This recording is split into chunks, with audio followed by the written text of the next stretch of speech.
Hey y'all, and welcome back to Cajun Country Living. Have you ever had one of those weeks to where you feel like you're running full steam ahead and you open your eyes and you realize that you was against a brick wall the whole time and everything that you've touched is just like crumbled and turned to dust? That's what it's been like around here this week. Okay, everything but the pups. We ended up having over 600 people guess how many puppies that Francine was going to have, and we had a lot of people guess the right answer. I think that the most common number that was guessed was 8, but she ended up having a total of 9 puppies. Now, there was some guesses out there that said, I think she's going to have 3 puppies. And I was thinking the whole time, man, I hope you're right. Not the case. So we ended up with 2 males and we have 7 females. They are all happy and plump and just so stinking cute, y'all. Every one of them has their own little unique marks already, and oh my gosh, they're just so cute. Now, before the puppies ever even got here, we were able to get her a brand new doghouse with all the bells and whistles. Well, here's what she did. When she decided to have the puppies, she dug a hole right in front of there and had the puppies. I guess that's better than under a bridge where we originally found her. So yeah, definitely an upgrade. Now, like Lydia said, these puppies are extremely healthy. Not one has had any issues. They're all fat and cute as can be. Now, we do have a home for the 2 boys so far, but all 7 of the females are still looking for a home. We've already had a lot of y'all reach out saying, hey, how can we help? You know, we'd love to adopt a puppy. And what we're going to ask y'all to do is if you are interested, please don't comment. We would rather you go ahead and email us. Our comments sometimes get so many. Like our last video had a little shy of, I think, like 800 comments as of right this second. So we don't want to miss anybody or miss opportunity for y'all to get one of these puppies. So if you're interested in any of them, I am going to put at the end of this video a little picture of each of them so y'all can see. They are going to each have like a collar in that picture. So you can say, you know, this one with the little yellow collar that's sitting there, this is the one that I'm interested in, or the pink, white, whatever y'all want to do. But that is going to be at the end of this video. We don't want to bore everybody because not everybody would like to have little puppies. So that'll be towards the end. I'll also be throwing our email at the end of the video and in the description. So if y'all are interested, just reach out to us. So if we can help them get a really safe home and a great place to be, we would love to do that. And I know this question is going to come up, and I want to be the first one to say, these puppies are absolutely free to a good home. Good home. Got to be a good home now. Let's talk work boots. Sometimes my daily footwear just doesn't cut it. And Brunt knows that. Brunt's next gen Marin are comfortable right out of the box. No painful break-in, just pure comfort with their cushioned footbed. And they're built to last. Waterproof, double stitched, and made from tough Texas steer leather. They even handle heat up to 572 degrees. Brunt offers all types and styles, making it easy for even the dirt doctor to find him a pair that he likes. Plus, they're honestly priced, and you get a 30-day risk-free trial. Wear them to work, and if they're not for you, send them back for a full refund. Try them out today. Use my code listed below in the description for $10 off. Get your next pair of work boots at Brunt.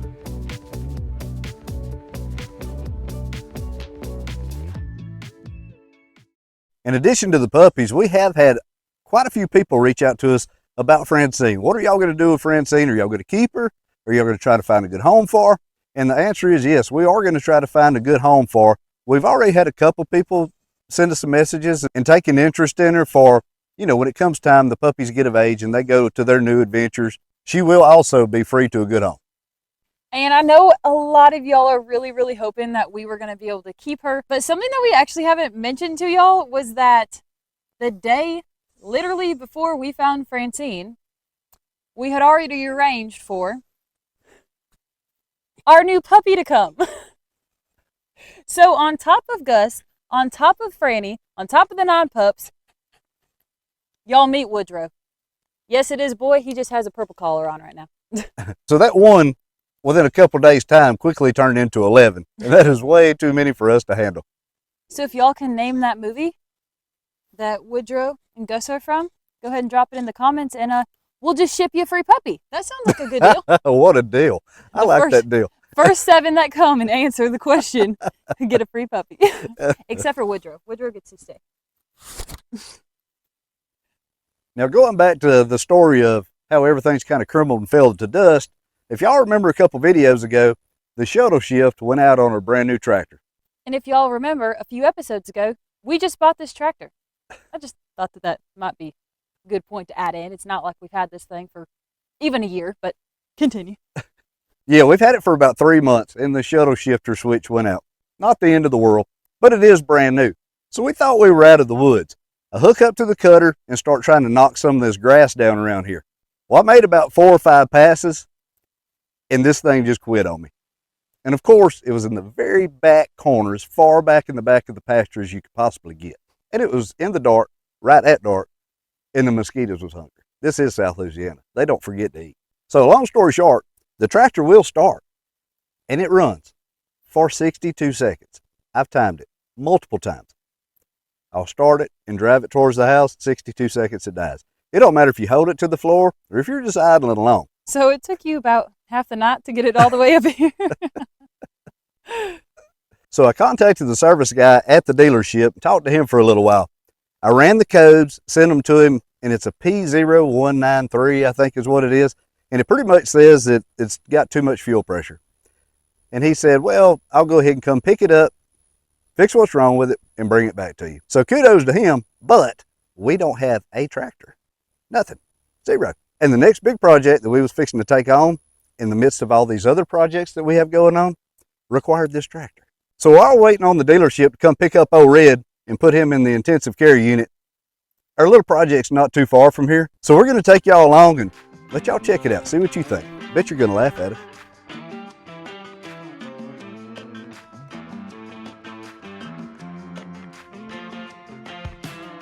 I truly think that this is a one man's junk is another man's treasure situation. Now y'all look, I know this thing is rough as sandpaper underwear, but it's got a lot of potential. And it's our favorite. Y'all can guess, it's FREE. If you're going to get free, you can't be lazy. You know what I mean? Okay, they probably can't take us serious like this. Let's go back out here.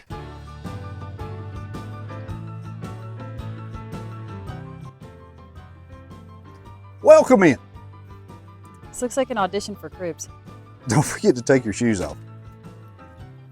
So you can get tetanus? Yeah, make sure you're up to date on all of your shots. I know y'all are probably sick of hearing us say this, but it is like 95 degrees today, and it is so hot. So, what better place to do this inside of our chicken crib? It is breezy though. That makes it nice. You know, it's kind of really like the best of both worlds. We get some good bones, good structure, and we get to dress it up however we want.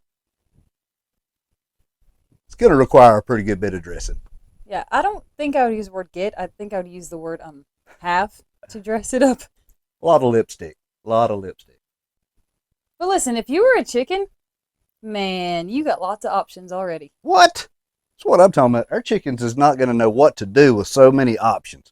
I mean, they might not like this one, or this one, or even this one. I think you should really give us a good demonstration of the perching situation. I don't think I'm capable. Oh, come on, give it a try. Captain Crocs. Captain Crocs.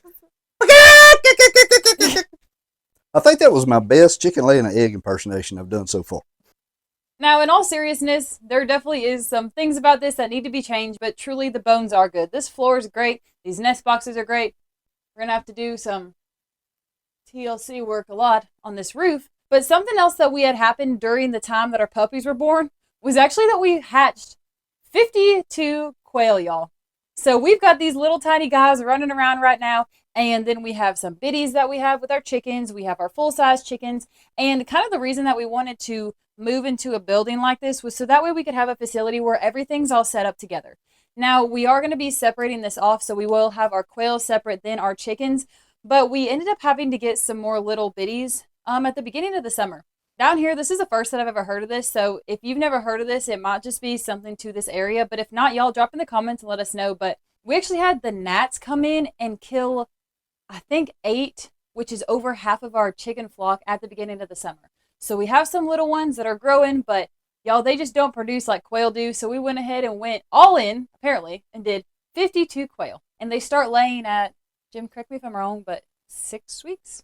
Yeah, 6 weeks. Okay. So as y'all can tell, that's really, really, really quick turnaround. So we're going to be able to get a lot of eggs. We're going to do a little bit more cracking, but that's okay. In order for us to get working on this, we had to have Big Red to move it. So this is going to be out of the question at least till Big Red gets back. But this is going to be such a good project because our chickens, if you don't know anything about Louisiana winters, we might not get the coldest and harshest as some places, but it's usually really wet. So you have wind, you have a lot of rain, and this is going to give us the ability to be able to put shutters, do something to keep the wind and rain off of them when the weather's bad. Right, and for those quail too. So they're all going to be centrally located. It's going to make it a lot easier on us to tend to everything. And this is really going to be our next little project. It's not going to take as long as our hoof hut, I promise y'all. Might be a little two-parter, but it'll be really, really cool to see this transformation. And it really does need to happen soon because those little quail are getting ready to be out of that little bin.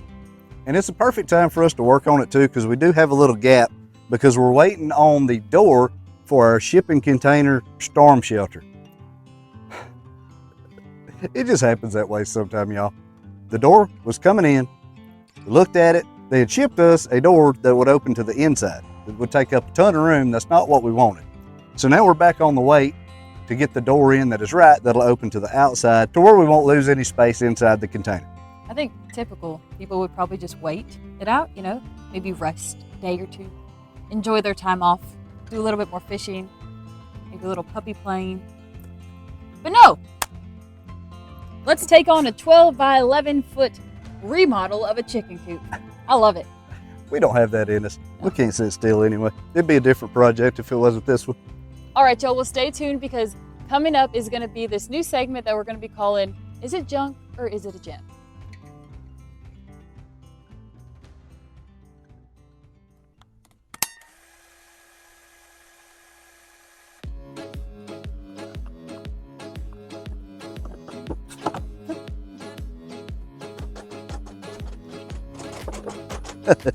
Well, welcome to this segment of Is It Junk or Is It a Gem? Not this gym. So this lawnmower belongs to my aunt, my mom's sister, Auntie P. And she takes care of her whole big yard. She takes care of the whole hill over there, cutting the grass and taking care of the business. And the lawnmower is not running. It'll start and it'll run for a little while and then it'll die. So what I'm thinking is I'm thinking that it's got some trash in this carbureting unit right here somewhere. So we're gonna take it all apart and clean it and see if we can get her back going again. Now look, there is nothing slow about this woman, and she does not like sitting there in the grass growing up around her feet. Literally. Yeah, she is high-speed chicken feed to say the least. So we're gonna see if we can't figure out what's going on here and get her back going. So I was able to start it, like I said, but it's almost like it's running out of gas, and then you let it set for a minute, you start it back up, and it'll run for a couple seconds, and then it'll die. Almost like when the bowl runs out of gas, it dies. And you turn it off, and over time, it fills back up. So that's the thought process. We're going to get it cleaned up, check it out. Yeah, see if we can save her a trip to the mechanic.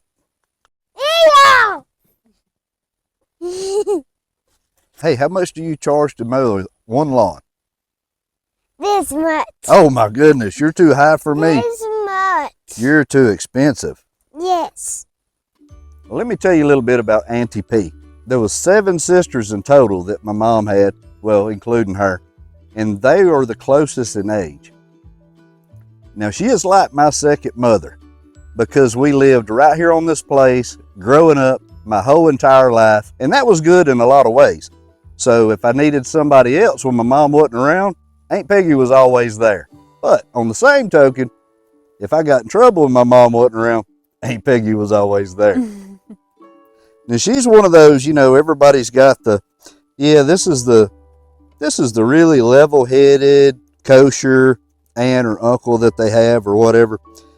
Aunt Peggy, she's the type that whenever I got my driver's license, she wanted to race. She still does if she sees me on the road now. So Auntie P and Jim's mom, both married brothers. So it was like two brothers married two sisters. And it just worked out that way. And truly, from the sounds of it, it's really seemed to make y'all really close. Yeah, it's kind of I guess it's kind of not that common of a thing. You know, it's like two brothers met two sisters, go on a double date, end up getting married, end up living next to one another out in the middle of the country, raising two families together. So it's a really tight bond here. But another really cool thing that came out of that is we have what's called double first cousins. Now that's where a set of brothers married a set of sisters. They have kids. So anyway, it's kind of complicated. It really sounds kind of like, I don't know, some like your family tree don't have any limbs on it, kind of one of them situations, but it's actually not. Couldn't be further from the truth. So it's really hard to explain that you have double first cousins. And then when they say, well, how does that happen? And you say, well, brothers married sisters. And they're like, yeah, I don't know. It gets confusing sometimes. So long story short, Jim's fixing her lawnmower. Yeah, back to the basics here. But I think I've already found what the problem is. That is, this needle valve right here was getting stuck into this seat like this.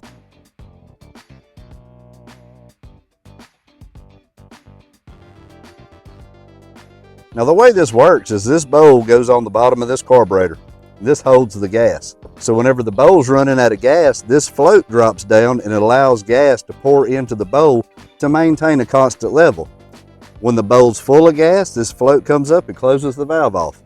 What's happening is this little needle valve is sticking up in here and it's not allowing the gas to come in here. So this thing is completely starving for gas. It's running out of gas.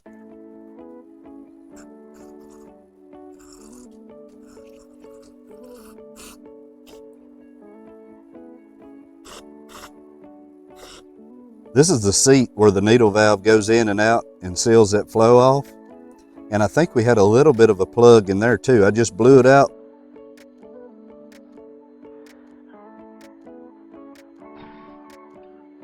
With this Berryman B12 Chem tool in a spray can, which is my favorite. In my opinion, they don't make anything better. But hey, that's a story for a different time.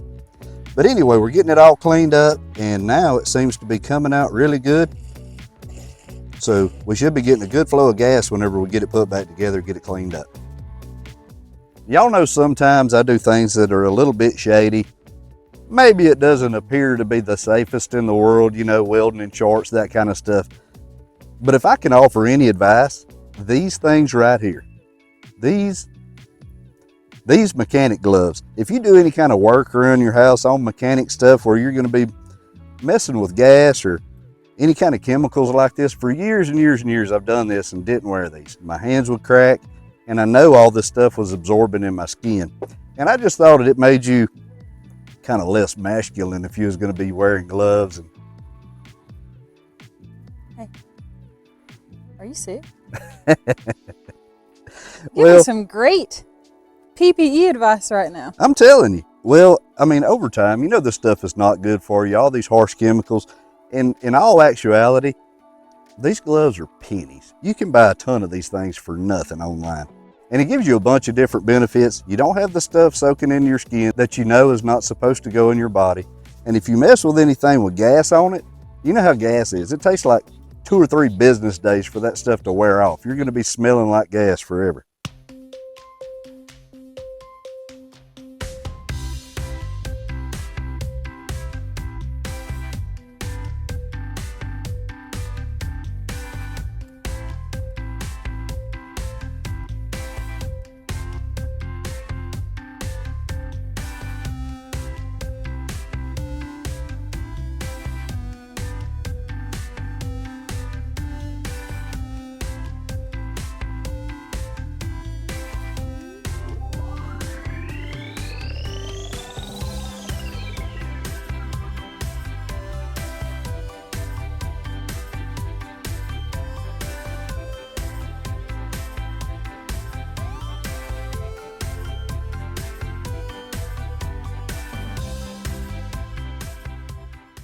And if you happen to be in one of those situations to where you really just can't find anything to plug off your fuel line, an empty 30-06 casing is the ticket.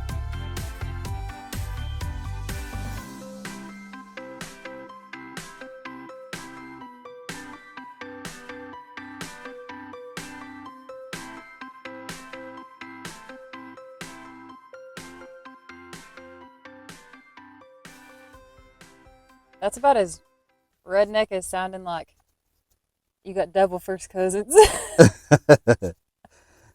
I mean, I don't know. That's redneck as a sunburn for sure.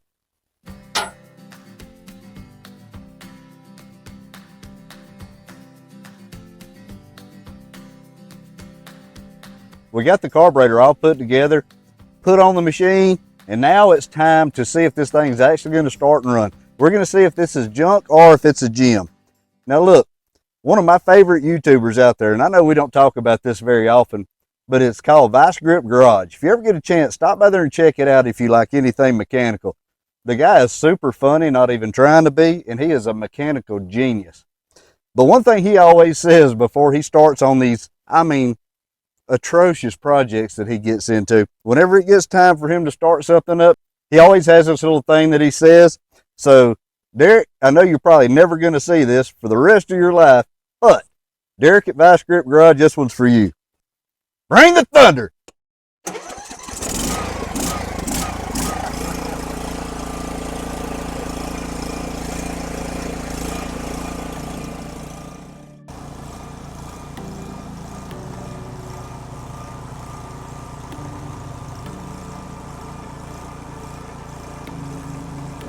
And being as Auntie P really is in the Cajun country family, we can't have her repping like this.